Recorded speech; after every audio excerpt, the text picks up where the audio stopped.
Hello and welcome! Today I have a bit of a different style of video than what you're probably used to from my channel. I recently finished playing Skyward Sword on stream, and over those 9 weeks I alluded to a brewing theory on the Zelda timeline. This is that theory. In today's video I will be tackling the question of where exactly Breath of the Wild and Tears of the Kingdom fall on the overall timeline. The Zelda timeline is a fairly complex topic which has sparked much controversy in the fanbase with many theories over the years. Thankfully, Nintendo has provided an official timeline which covers up through A Link Between Worlds and Triforce Heroes. Unfortunately, this does mean that we have no official placement for Breath of the Wild or Tears of the Kingdom.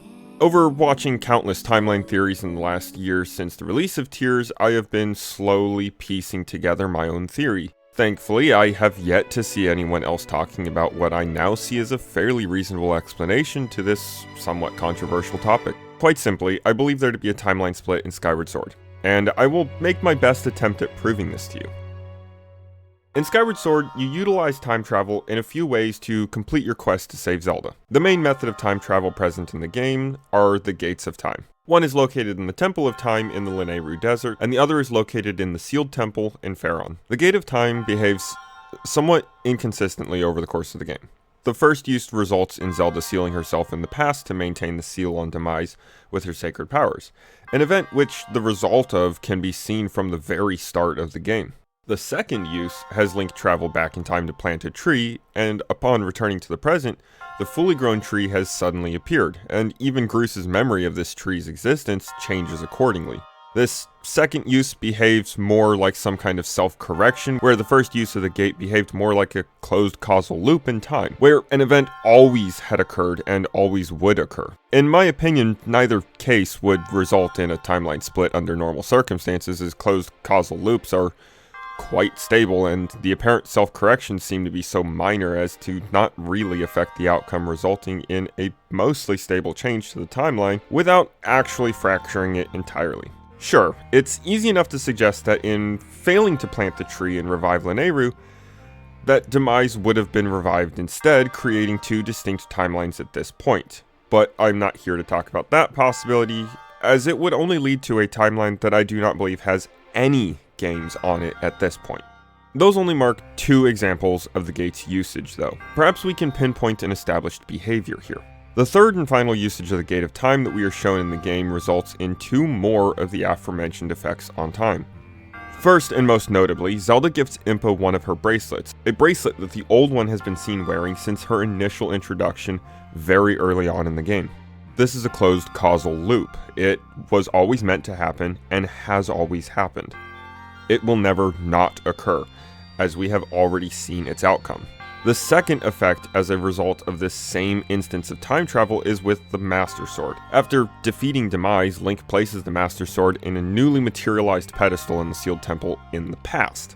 And when he returns to the present, time seems to have corrected for this choice, showing that the Master Sword is now here where it wasn't previously. Another apparent self-correction. The only deviation we see is when Demise is resurrected in the past, post-present annihilation. After Demise's second death in the past, which would have otherwise prevented the present that is returned to from existing, Link and Zelda return to an otherwise unaffected present, and the Gate of Time dissolves. This, to me, implies that the Gate of Time is not so much a time machine as it is a physical tether between 2 equidistant points in time. You always travel exactly 1,000 years in either direction. As seen with the second use, when you follow Girahim to the past, Impa can be found guarding the chamber that Zelda had sealed herself in, showing that it already happened and that time is flowing constantly and roughly equally on both sides of the gate. So then why, after Demise is defeated in the past, does the Gate of Time dissolve? I believe the answer is as simple as this. Following such a fundamental alteration to time, the gate was no longer tethered between 2 points in time, and instead tethered between 2 different realities, becoming unstable and incapable of maintaining its connection. But what about the Master Sword, I hear you ask? I believe it was always part of the goddess's plan for Link to complete the Silent Realm trials, gather the Triforce, wish Demise's complete destruction, and then return to the past to set the sword in its final resting place and further enhance the seal on Demise while he awaited his own destruction. If anything, the weird part of this is that the present version of the Master Sword would then not be containing Demise's soul, while the altered past version would. Yet in the present, Link is bound by the curse of reincarnation. The best solution I can find for this current conundrum is unfortunately nothing short of a damn Deus Ex Machina. That being said, this wouldn't be the first time such a thing has occurred in the series. At the end of Ocarina of Time, Link is sent back in time by Zelda to prevent the events of the game from happening entirely. This action creates two separate timelines, the adult timeline, which is now devoid of the spirit of the hero, and the child timeline, in which the events of Ocarina of Time as we played it never occurred. This isn't the only exceptional thing to come of this event either, though, as Link, wielding the Triforce of Courage, is sent back in time where he is now a child again, but has all his memories, items, and the Triforce, yet has to this point in time not drawn the Master Sword. Because of this, the timeline now has two copies of the Triforce of Courage, while the adult timeline does not have one at all. Whether it is the relic itself responding to this, or whether it's some kind of divine intervention, the piece of the Triforce that is part of the whole in the Sacred Realm, rather than the piece Link holds, decides to simply stop existing in this timeline. Similarly, the gods or the artifact itself seems to sense the missing Triforce of Courage over on the adult timeline. In both cases, the Triforce immediately scatters, with its parts finding themselves hosts best representative of the qualities they represent. The adult timeline's Triforce of Courage, however, unable to locate the non-existent spirit of the hero, shatters itself into 8 parts so that a new worthy hero might prove himself before wielding it. Alright, so, after that not-so-brief explanation of the Triforce correcting itself in its best Deus Ex Machina fashion, what might we glean from this? I am proposing that the Master Sword, as seen in the end of Skyward Sword, does just this. Between its divine nature, its time-related magic, and the content sealed within being bound to the spirit of the hero, it finds itself on the correct timeline regardless of whether the placement of the Sacred Blade in the past was always meant to happen or not. So then that settles the matter of the Sword of Evil's Bane, but surely there are other issues with this proposal, right? Well, when I first came to this point in my theorizing, I thought for sure I had it all figured out until I faced this character. The old one. Remember earlier when I mentioned that she had always had the bracelet? You know, the bracelet that Zelda gives her after fundamentally altering the past to a point where it can no longer lead to the present that they return to? Yeah, that bracelet. This one simple item nearly dumped my entire theory down the drain. Countless hours spent researching the connections between Breath of the Wild and Tears of the Kingdom and the rest of the timeline, potentially to be completely and entirely wrong due to a simple little heirloom. And why might that be? Because this one simple gift is in no way magical, nor is it given to a divine entity. Once Hylia's contingency plan is complete, and the bracelet leaves Zelda's possession, there is absolutely no justifiable excuse to Deus Ex Machina this damned thing across reality just to have some absolute minuscule piece of foreshadowing to occur. Ready to simply flush this theory away and start from scratch, I finally came to a very simple conclusion. This item, like many other things, was always meant to find itself in the past, regardless of how it got there. What I mean to say is that this is not the same Impa who remained in the past following Demise's defeat. Impa was already intending to stay in the past to guard Zelda's body sealed in the temple, so Zelda likely was going to return to the past to say her goodbyes regardless of whether or not Girahim had stolen Zelda away to the past. It's really that simple. And to think I nearly ditched this entire video over something so small. Granted, the time travel in this game is an absolute mess of unbelievable carelessness, so it's not unreasonable to assume this one little artifact might have unwound my entire theory. But, as there is a reasonable enough explanation, we will continue forward on that assumption. So then what follows? We've established that there might very well be a timeline split following Demise's post-present death, past resurrection, and defeat, but we haven't even begun to touch on the games that this theory is truly about yet. Is there any further supporting evidence we might be able to work with here? I believe there is, and that there are logical enough ways to explain any remaining holes that arise from the lack of information in these games, of which there are many, considering the considerably few games to work with here. Before diving fully into this new branch of the timeline, let's name some terms here. I will be calling this new branch the Void Timeline, as it is, in my belief, void of the spirit of the hero as we know it, void of the soul of the Demon King, and void of the curse of reincarnation. The chronological order of events that we see here between Tears of the Kingdom and Breath of the Wild are, somewhat confusingly, as follows. The memories from Tears of the Kingdom. The first calamity as described in Breath of the Wild. Nearly 10,000 years of undocumented events. The memories from Breath of the Wild itself, and finally, Tears of the Kingdom. The memories, as seen in Tears of the Kingdom, if gathered in order, spare no time contradicting established Zelda lore outright with the founding of Hyrule Kingdom, the fragile treaties between Hyrule and the Gerudo people, and the imprisoning war, all occurring within the lifetime of the supposed first king and founder of Hyrule, a Zonai named Rauru. None of this is in any way possible on the established timeline. Following the events of Skyward Sword, the official timeline tells us that the Kingdom of Hyrule was founded following the banishment of the Tweely not long after the inhabitants of Skyloft make their return to the surface utilizing the portals that Link opened in the magical cloud barrier. Many centuries later, the Gerudo make their appearance in Ocarina of Time, where a tenuous treaties is formed as Ganondorf swears fealty to the Kingdom of Hyrule with his fingers crossed behind his back. Then, if and only if Link is defeated and the Dark Sorcerer is capable of succeeding, does the imprisoning war occur. I would like to note here that all the while, damn near reckless time travel is occurring. I believe this to be important, but for the time being we will put a pin in it and return to that thought in a bit. Right, so if the events of Tears of the Kingdom are impossible as they are, following the main timeline, then does the Void Timeline fix this, and how? Well, a number of things need to be considered here. And I'll try to go through these quickly so that we can put it all together with the theory as a whole. First, the Triforce does not seem to be present, or at least does not seem to be known about by anyone, yet appears in the divine magic used by Hylia's bloodline, a fact that seems all but brushed under the rug and ignored. Second, the Zonai supposedly descended from the sky, hailed as godlike beings with unimaginably powerful magic, and an innate connection to the Golden Goddesses. Third, the, admittedly few, heroes we have seen between these two games don't seem to follow any of the normal conventions of our beloved reincarnated hero. Fourth, King Rauru is known to have hunted down, killed, and sealed the various demons running rampant on the surface. Fifth, the Master Sword breaks, as ridiculous as that sounds. And finally, there are coexisting two races who, in other entries in the series, are known to be directly related to one another by evolution and couldn't otherwise be living at the same time.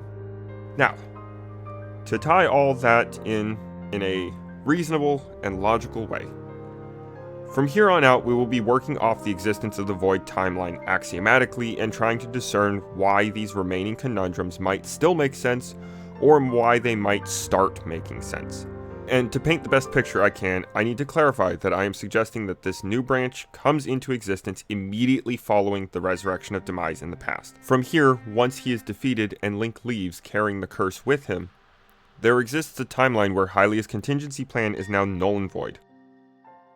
This means there remains people in Skyloft blissfully unaware of the existence of the Triforce, awaiting some prophecy that will never be realized. Without knowledge of the Triforce, it would all but be lost to time, with only fragments of its existence to be found in Hylia's bloodline, but even then its name seems to be forgotten, at least as far as we can tell in the relatively limited information given between these two games.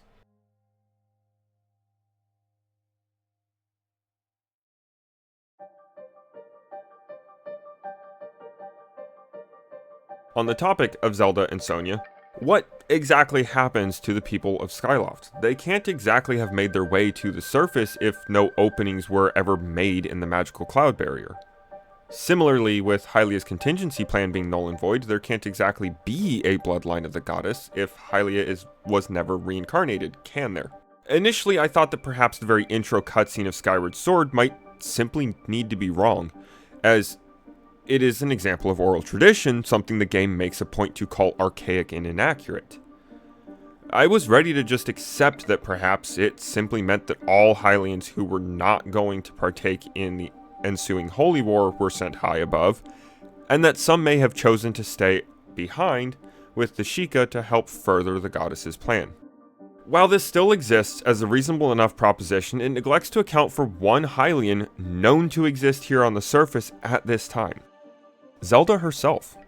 Presumably at this point in time, directly following the destruction of Demise in the past, the splintering of the timeline, and the nullification of the goddess's plan, Hylia would either still exist as an actual goddess, or be in some kind of limbo only to revert to divinity when her plan ceases to matter.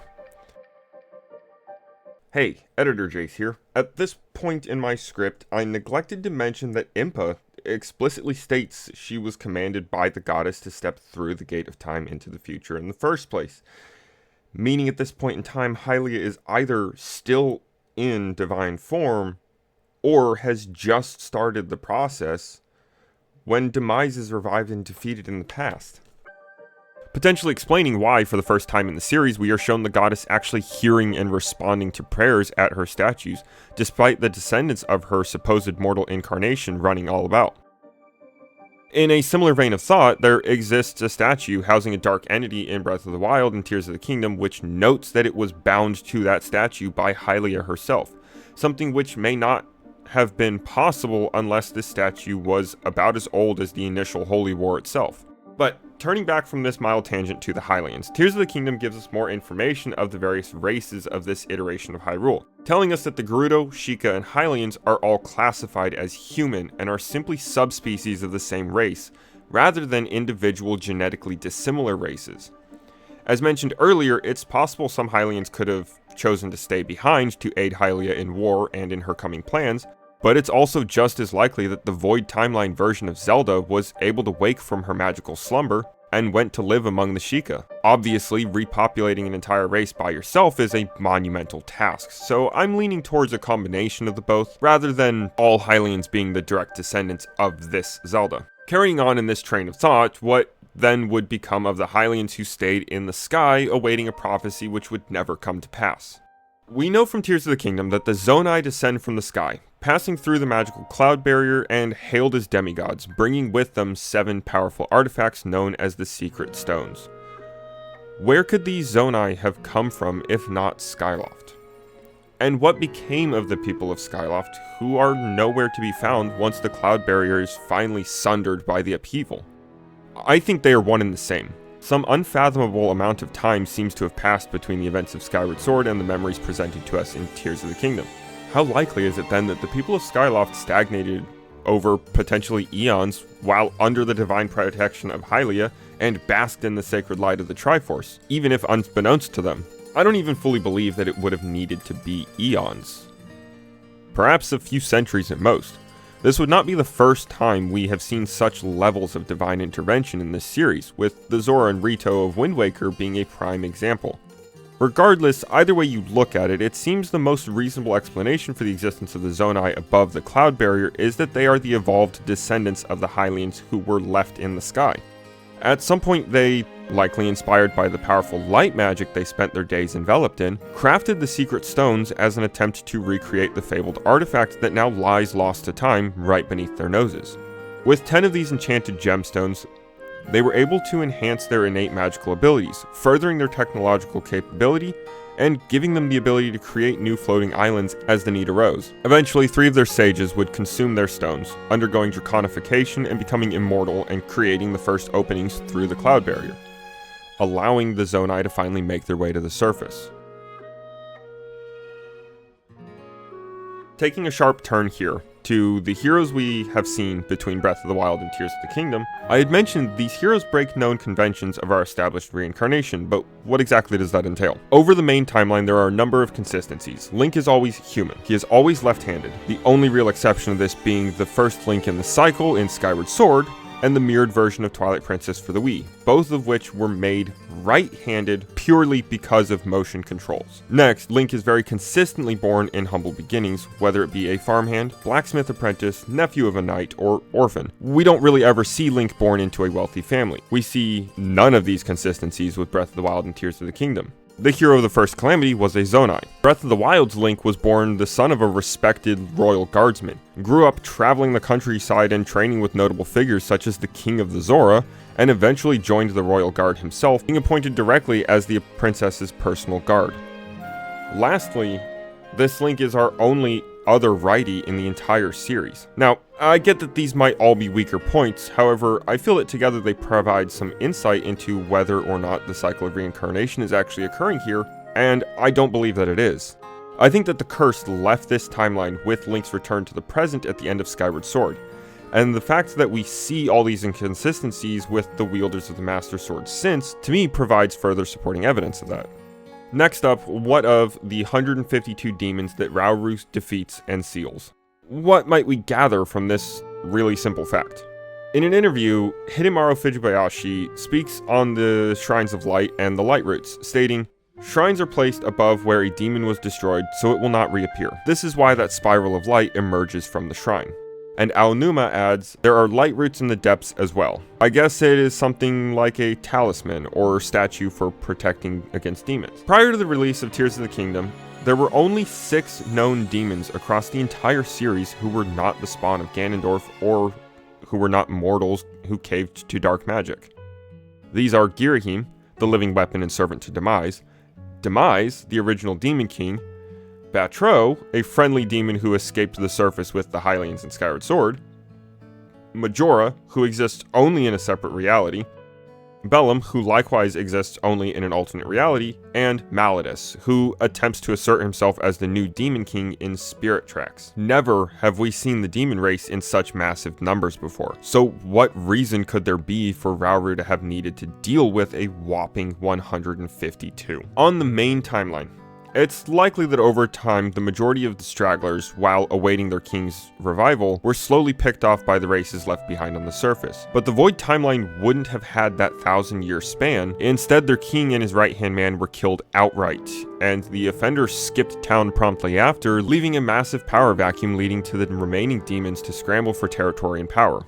This would mean they are still very much so a problem by the time Rauru finds his way to the surface and discovers the tribal Hylians present here, especially if only a few hundred years have passed rather than the full 1,000 years shown in Skyward Sword, as I suggested earlier. I really don't think there's much more to it than that as far as the Zonai and the demons are concerned, so then on to our next topic. The Master Sword. The Master Sword present in this game has been a pretty significant point of contention for a lot of fans since the release of Tears of the Kingdom. With the Blade of Evil's Bane shattering under the measly power of Ganoncorpse, the Master Sword has been shown over the course of the series as a whole to become more and more powerful over time following qualifying circumstances. Much like Harry Potter's Sword of Gryffindor, the Master Sword absorbs and strengthens itself with the evils it slays, with the added bonus of being capable of absorbing sacred light directly. If this is the case, and these games follow at the end of the main timeline, then this blade should be near indestructible, and good old Mummy Man here shouldn't have been able to touch it, much less withstand being in its presence. But that's not how it plays out. So how can this be the very same blade reforged and enhanced over millennia? It can't be. The blade is instead of 2 possible origins. Either it is the goddess sword left in the care of Skyloft's elders and brought down with the Zonai, where it completed its transformation to the Master Sword by the help of one of these caretakers, understanding its importance, or it is the blade that Deus Ex Machina'd itself at the end of Skyward Sword. Either way, this blade has seen absolutely none of the massive power increases its main timeline twin has.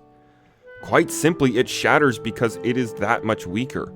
Its enchantments haven't been upheld by the sages, it was never improved with magical alloys, it has yet to even absorb an evil spirit of any kind, and it has never spent an ounce of time in the Sacred Realm or near enough to Triforce to benefit from its sacred light. It shatters because it is by far the weakest iteration of this sword we have ever seen. That is, until Zelda spends 10,000 years dousing it in divine energy, resulting in the most powerful form of the sword to date. Finally, circling back around to our pinned line of thought from earlier on. Time travel is a damned mess in this series, with almost all cases being unbelievably careless and reckless. Thankfully, time seems to be fairly forgiving of this, adjusting on the fly to keep itself in one piece and accounting for the changes made. With obviously the notable exception of Ocarina of Time, the game whose story seems to be beat for beat retold in Tears of the Kingdom. Now, Doctor Who tends to refer to these kinds of events as fixed points in time. However, these aren't quite fixed in the same sense as they are simply events that must happen. I am calling these echoes, as the repeated events that we see directly mirror the events on the main timeline that are closely related to the most egregious example of time travel in the series. Small side note, the reveal of the new Zelda game, Echoes of Wisdom, particularly excites me in regards to its potential timeline placement, as when I began formulating this theory, I wasn't exactly expecting to see a Zelda title with nearly my exact choice of words in its title. Granted, based on the trailer, it seems that Echoes will mean something entirely different from how I am using it here to mean ripples throughout reality caused by particularly reckless time travel. But it's an interesting coincidence nonetheless that I look forward to digging deep into.